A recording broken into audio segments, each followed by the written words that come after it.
Wildlife films inspire and capture the imagination of millions, if not billions, of people around the world. But the question is, are wildlife programs doing enough to address the climate crisis? I'm Ashwika Kapur, and I'm a wildlife filmmaker and a conservationist from India.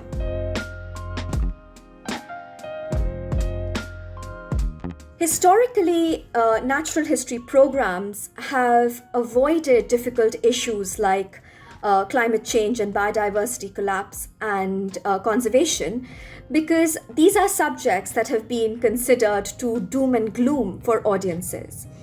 But that is really what needs to change. Or even of wildlife content and natural history content. There needs to be a mix of content out there, stuff that's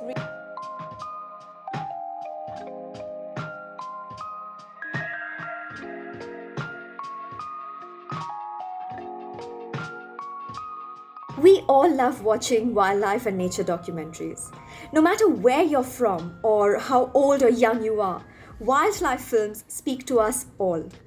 By taking us into places where we'd never otherwise be able to go and showing us the intimate lives of animals like we'd never otherwise be able to see. But what about the rest of the story? How often has mainstream nature documentaries actually addressed the very difficult subjects of climate change and biodiversity collapse? There have been documentaries about these subjects, but those documentaries are a very small fraction of what is out there.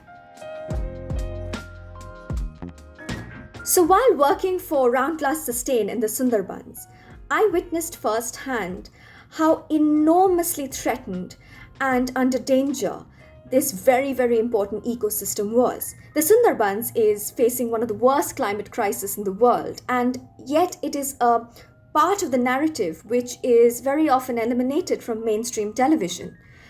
And it's all very well to want to watch an amazingly and stunningly shot sequence of a big cat on the hunt. We love watching animal behavior like that, shot beautifully in high resolution and slow motion. But that's only one part of the story. How often are you actually told how threatened these big cats are? How much of their homes and habitats have already been lost?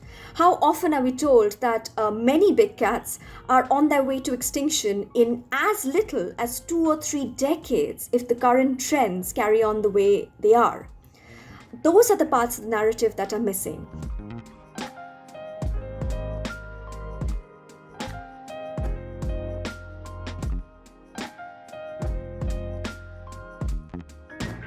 With the power to inspire and educate millions of viewers around the world, broadcasters, producers, independent filmmakers like myself, we all need to come together, put our heads together, and make a collective decision and assume collective responsibility to raise awareness through nature programming.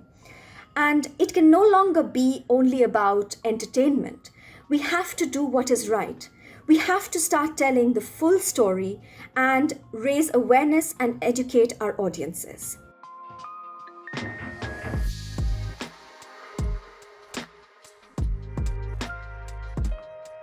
And so here's the good news, that change has already begun. At COP26 this year, a small number of very important broadcasters have already signed a pledge committing themselves to creating programs which are environmentally more conscious. They have promised to bring the audience, people like yourself, more programs directly addressing matters of climate change and biodiversity crisis so that all of us can be better informed for a better future.